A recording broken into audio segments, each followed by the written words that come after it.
Okay, welcome back to this session, and we are going to do a brief summary of Genesis 22.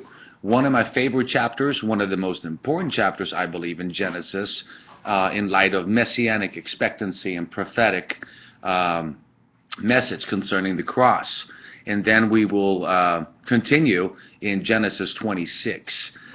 So Genesis 22, again, is a very prophetic chapter. Three main questions can be raised. Number one, where is the Lamb? The Lamb. That's asked of in chapter 22, verse 7. And then question number two is, look, there is the Lamb of God that we see in John chapter 1, verse 29. And finally, three, the Lamb is worthy. And that's in Revelation 5:12, all speaking of Christ.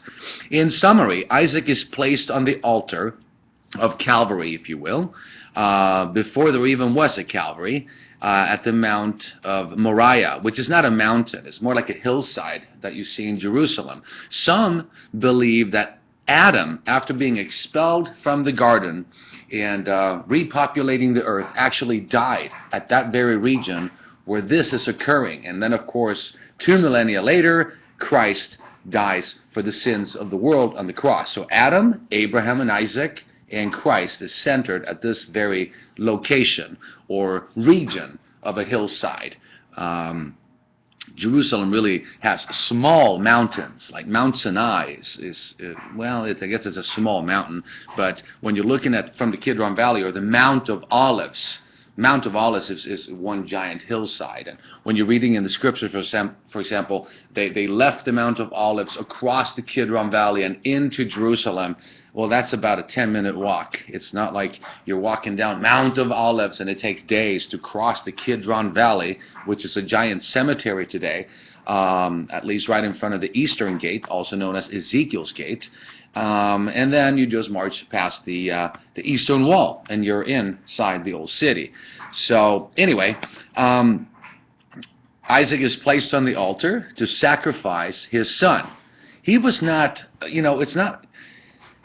Here's what we have to remember. When we're looking at Abraham, it wasn't his willingness to kill his son that made God, so to speak, happy. It was his willingness to not withhold his son from the Lord.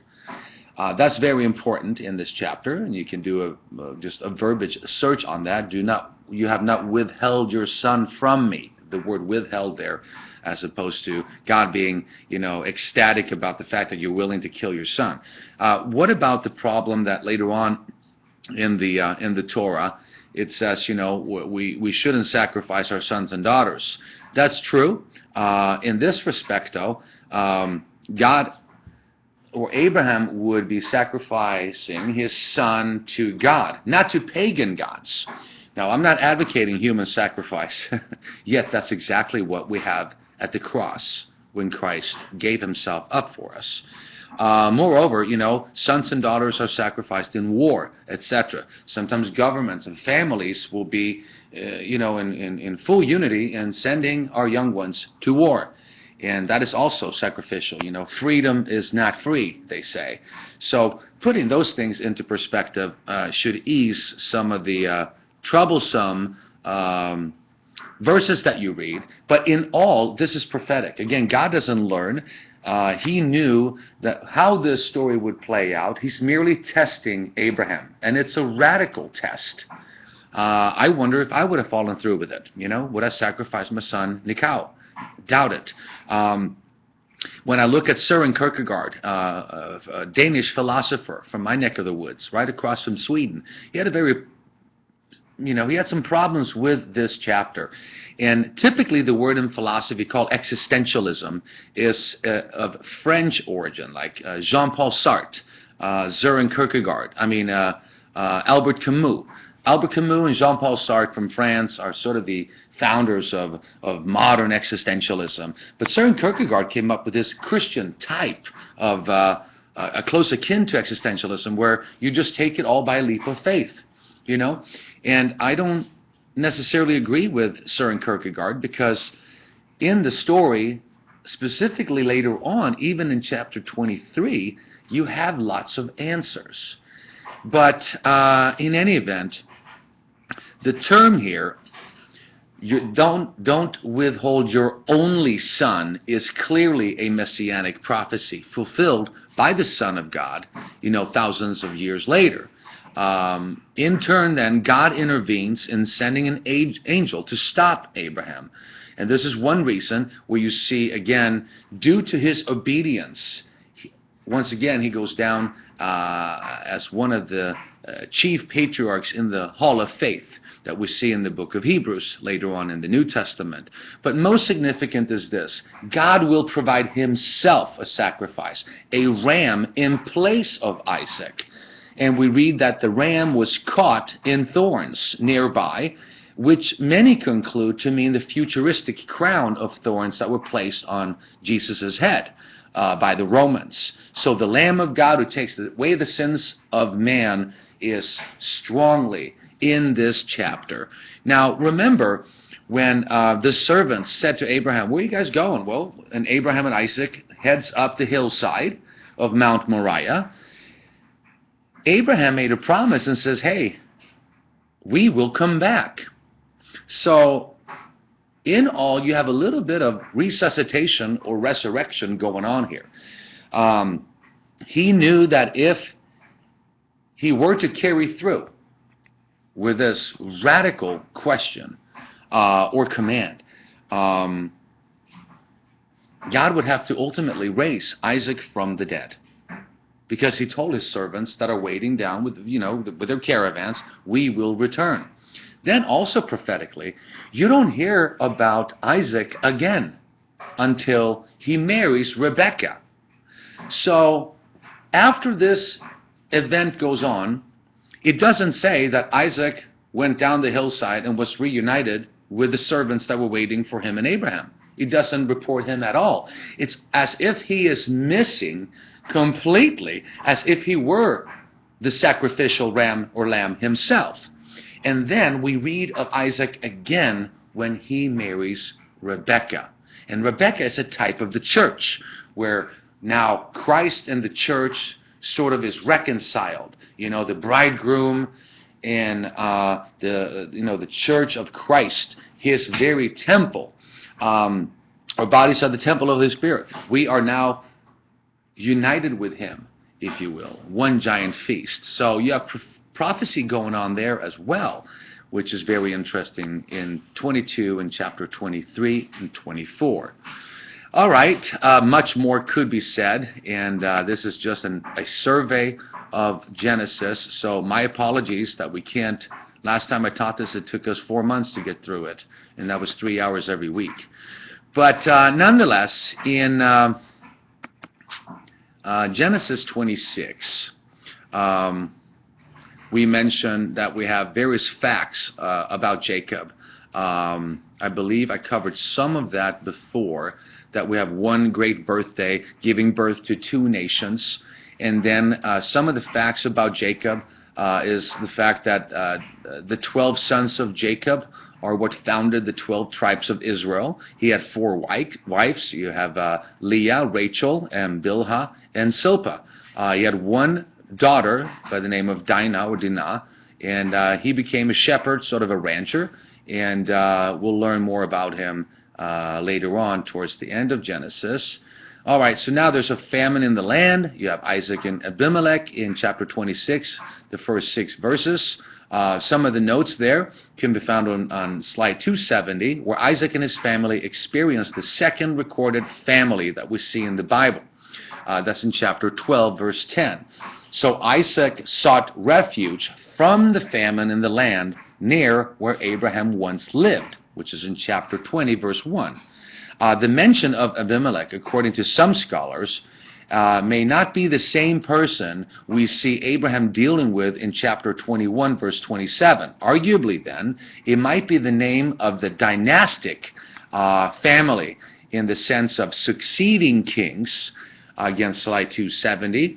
As Egypt now was well watered, Isaac most definitely must have thought about going there. Yet God told him to stay, to receive the promises of the land, blessings and offspring. Nonetheless, We find later on in Genesis 26, 7 through 15, we can summarize briefly, negotiating with the Philistines is no small thing. Yet as a foreigner in a very strange land, he had to do so in order to share some of the known privileges. So God told him that he would provide even in famine. And we have to remember that, you know. We have to roll through the good times and the bad times. One of our students is not doing so well right now, and our prayers go out to you. This too shall pass. There is a purpose in all this, and only God knows it.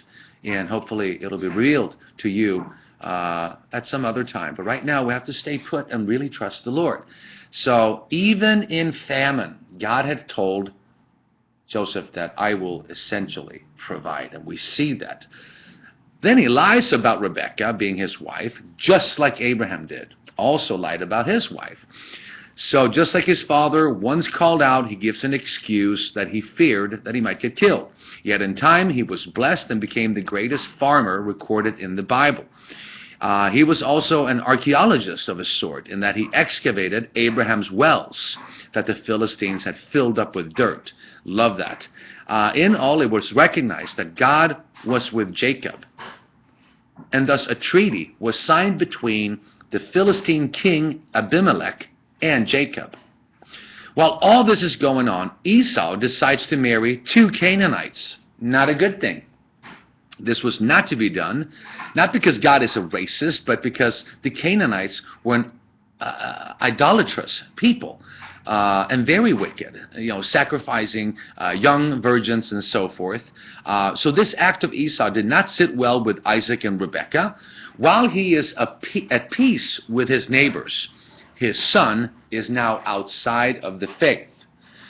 So somewhat of a territorial place or territorial peace, yet domestic problems. He's got family issues with Esau, while there is sort of a territorial tribal peace where he's at. He's got serious domestic problems right now. Then we have verses 16 through 35. You can read that on your own. You see Esau vowing for revenge. He wants to avenge the deceiver, his brother. Even though Esau was deceived by his brother, it was simply too late to reverse anything. We must remember that revenge is of the Lord. Vengeance is mine, says the Lord, and not of man.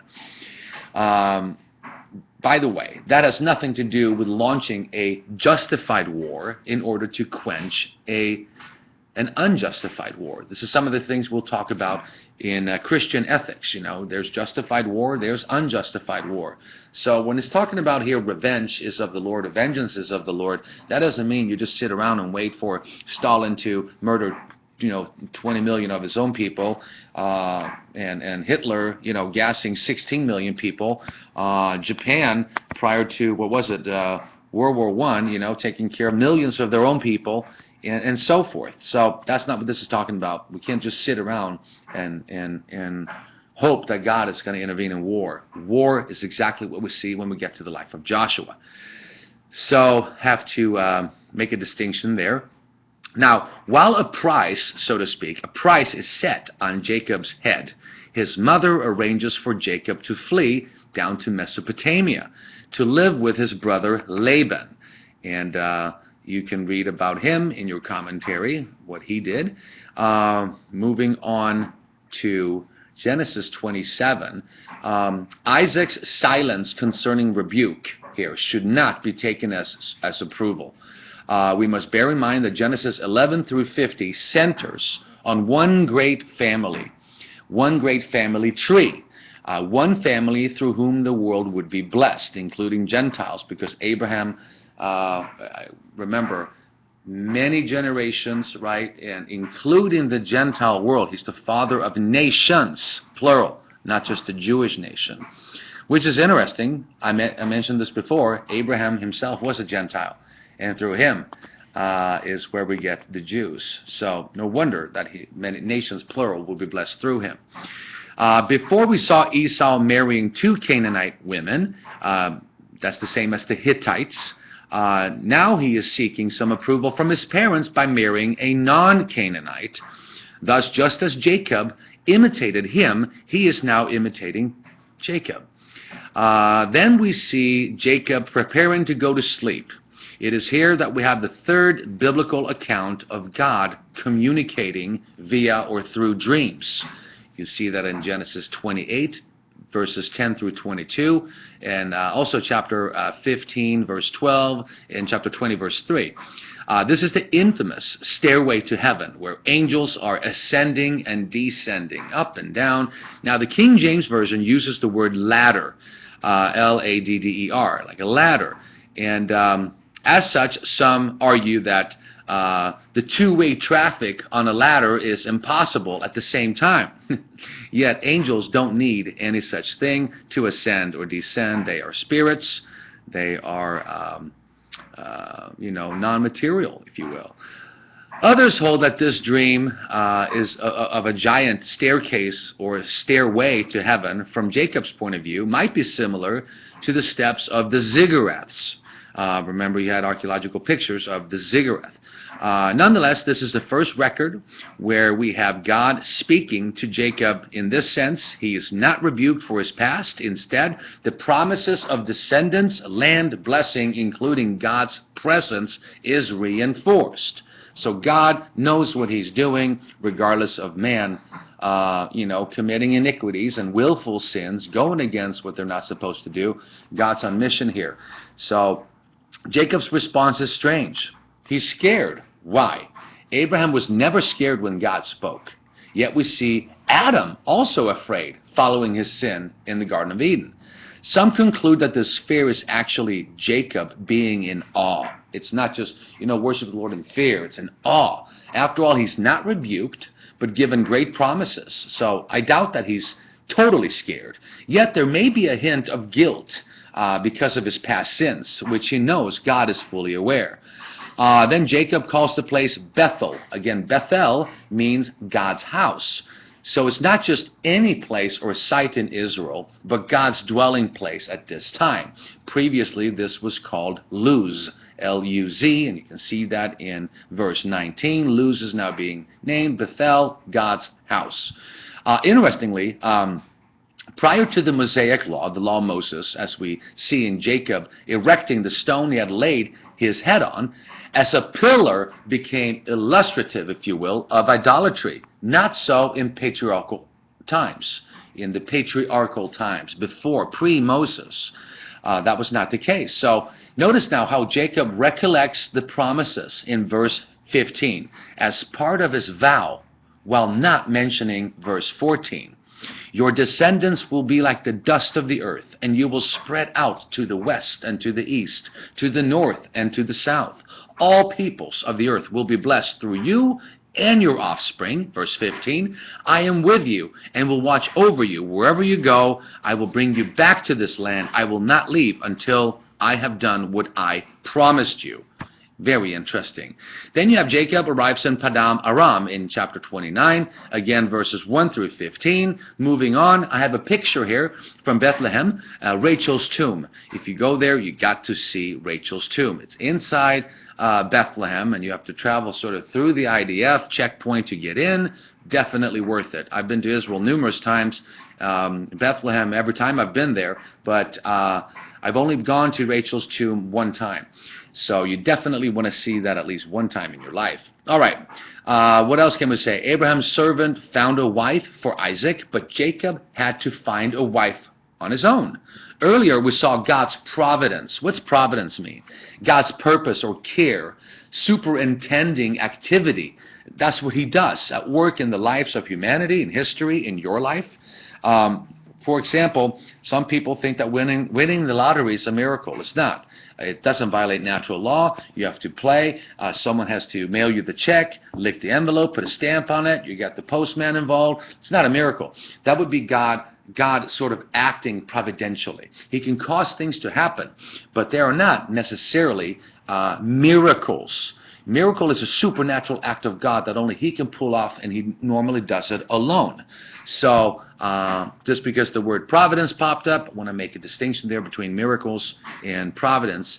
Nonetheless, God's plan is different for all of us. As said in Philippians chapter 2, verses 2 through 13, therefore, my dear friends, as you have always obeyed, not only in my presence, but now much more in my absence, continue to work at your salvation with fear, awe, and trembling. For it is God who works in you to will and to act in order to fulfill His good purpose. All right? Moving on, we have Jacob's children. Want to briefly touch on slide 287, where Jacob's family summarized. Jacob is Israel. He marries Leah and Rachel. Again, 2 concubines, which is Bilhah and Zilpah. Offspring from Leah are Reuben, Simeon, Levi, Judah, Issachar, and Zebulun, and Dinah, the girl. Offspring from Rachel are Joseph and Benjamin. Offspring from Bilhah are Dan and Naphtali. And from Zilpah, Jacob gets Gad and Asher. You have 13 in total based on that count. Moving on to Genesis 30. Here you have 2 main themes. In chapter 30, we see the building of Jacob's family. Item number 2, the building of his fortune and assets. As is often the case, man thinks he's in control of his situation, yet God is Jacob's steward in all of these matters. So Jacob grew up as his mother's favorite son, so we see him being used. He's used here to women telling him what to do. Remember the mama's boy. This is, of course, is not so easy because now he has 4 women in his life. So being used to mom doing this, now 4 additional women, it's hard enough to please one. So welcome to his world. Being a schemer in the past, deceiving Esau, it seems that Jacob is now learning many lessons, as we can be sure that he is being manipulated by all 4 women. You reap what you sow. We saw in the first 8 verses that Rachel is not happy, which created tensions in Jacob's home.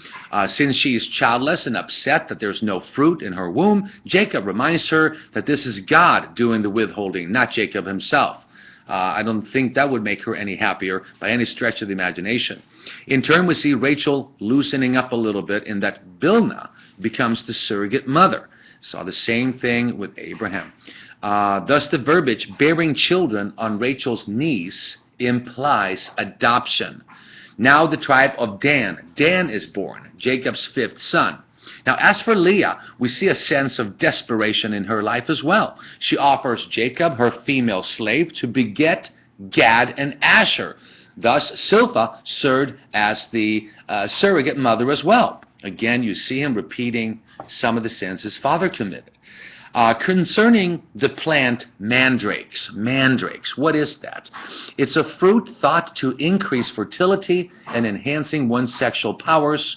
Reuben brought these home, Leah's son, who is Jacob's first son. Rachel, in asking for this fruit, tells Leah that she can sleep with Jacob this night in exchange. Interesting. Women, to say the least. You know, what's going on here behind the scenes. Nonetheless, it was not the plant that enhanced anything. It was God who listened to Leah. Thus, she gave birth. Again, it's not like God is sitting on the throne going, oh dear, they just gave her, this plant, and now she's pregnant. I had no idea that was going to happen. No, he's the one who's doing everything here. Very powerful stuff. Jacob's flock increased in Genesis 30, 25 through 43. Before we saw Rachel telling Jacob, give me children. Now we see Jacob telling Laban, give me my wives and children.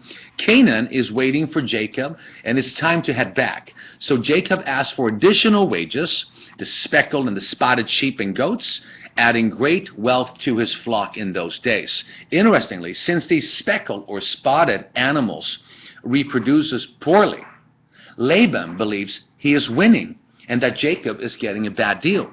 So he's quick to close the deal. Yeah, you take these, they're not going to reproduce anyway, at least not much.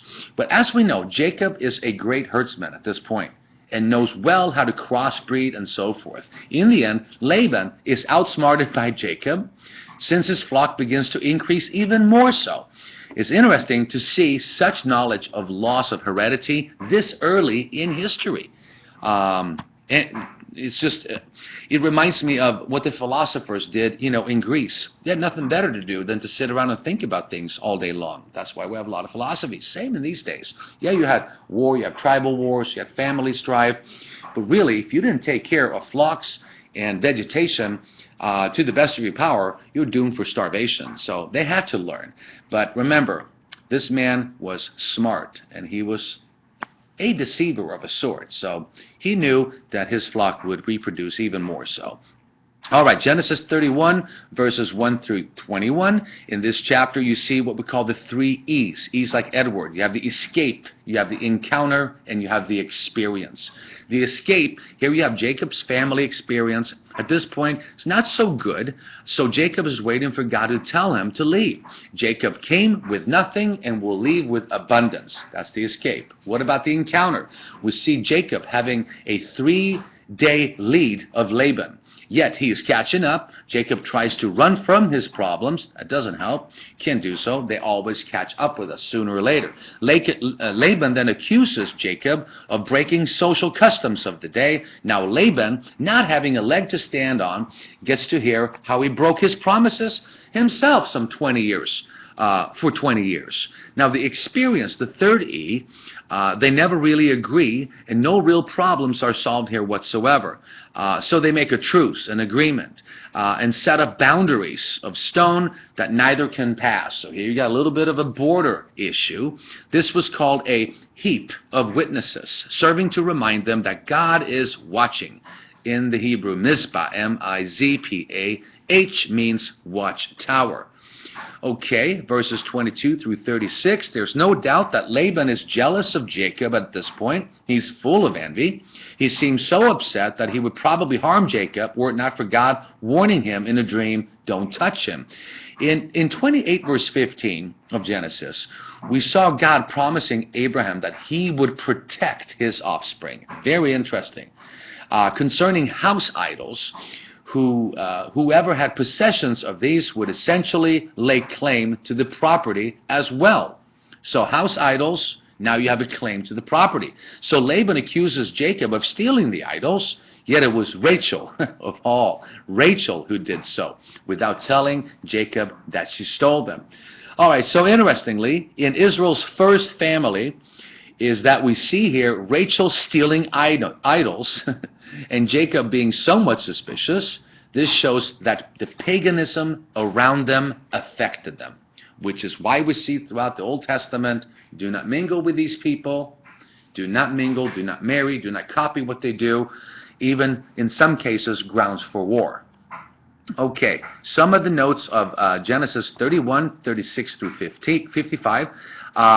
According to Exodus 21, verse 20 through 4, if you buy a Hebrew servant, he's to serve you for 6 years. But in the 7th year, remember the number of completion, he shall go free without paying anything.